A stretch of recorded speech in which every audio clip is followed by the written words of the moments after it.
在埃及那个地方，他是一位医生。后来他觉得这个地方根本没有希望，他变成了喜剧演员。他的英文非常的好，然后他上了英国的电视台，和英国著名的主持人产生了一场激烈的辩论。在辩论中，他问了一个问题，也谈了一件事情：为什么以色列要这样轰炸加萨走廊的小孩子跟儿童的学校、医院等等？因为他不希望他们长大，因为长大了他们一定会成为战士跟士兵。您或许不认识他，多数西方主流媒体更是从来没注意过他。但近期在英国知名主持人皮尔斯·摩根的节目上，他却以极其讽刺的绝佳口才，直指核心的回应：这波以哈冲突是否可能有合理且适当的解方 ？We kind of get our news kind of also secondhand because my wife's family they live in Gaza. They have cousins and uncles there, and their house also was bombed. We haven't been able to communicate with them for the past 3 days. Communication are lost. So we don't know actually what is how are they doing. But we're used to that. I mean, it's just like it's very repetitive. We're used to that. We're used to them being bombed every time and moving from one place to the other. It's just like those Palestinians. They're very dramatic. Israel killing us. But they never die. I mean, they always come back. They're very difficult to kill, very difficult people to kill. I know because I'm married to one. I tried many times, couldn't kill her. I mean, there's a dark humor there, and I understand why. Because no, it's not dark humor. I try to get to her every time, but she uses our kids as human shields. I can never take her out. 专访中超接地气的语言让人无法想象。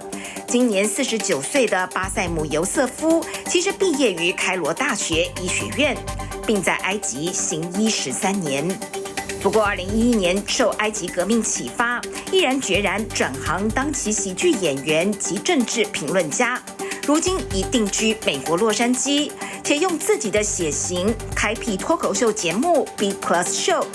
由于不到100日就获得超过500万次点阅，2013年更被《时代》杂志评为全球最具影响力的100人之一。这回是他的出身及来自加萨的妻子，让他在以哈冲突中成了热门邀访的评论来宾选项。If you were Israel and that had happened to you, what would you think would be the appropriate way for the country to respond? I would do exactly like Israel did, kill as many people as possible since the world is letting me do it. I mean, I can do it because I can. I see the question coming. Do you condemn Hamas for the atrocities? Yes, I condemn Hamas. I condemn Hamas. I condemn Hamas is the source of all evil. They're a reason for Israel. And you know what? Let's, for a minute, imagine a world without Hamas. Right. What will this world look like? Let's give this word a name. And let's name this word the West Bank. Hamas has absolutely no control in the West Bank. And since the beginning of this year, only through August, 37 Palestinian kids were killed. No music festival, no paragliding, no Hamas. Since the occupation of the West Bank, 7,000 Palestinians were killed. I heard Ben Shapiro and I heard Ron DeSantis. And they said, Israel is the only military force in the world that warns civilians before bombing them. I mean, how you? That is so nice of them. Because with this logic, if Russian troops started warning Ukrainians before bombing their houses, we're cool with Putin, right? I mean, okay, Habibi, you have warned them, go invade, it's fine, you have done your job. How do we get from where we are now to peace? Well, first of all, you need to change the perception.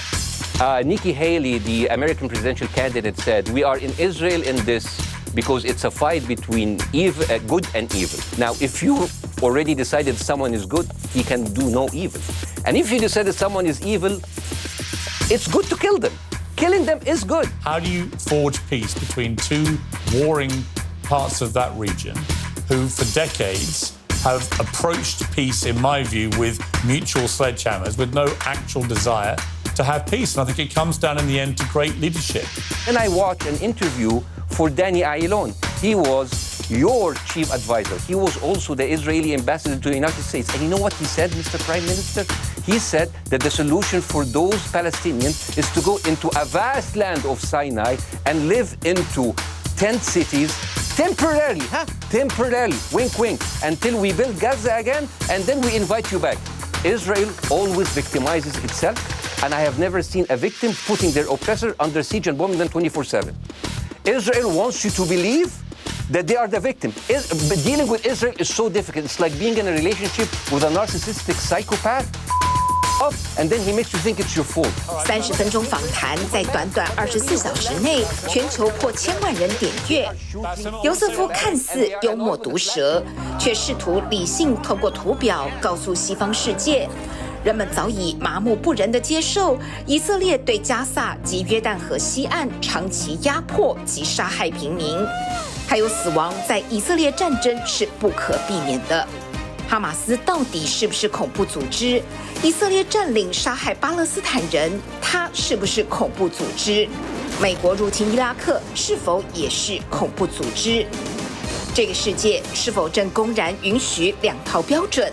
我们每个人都需要深思。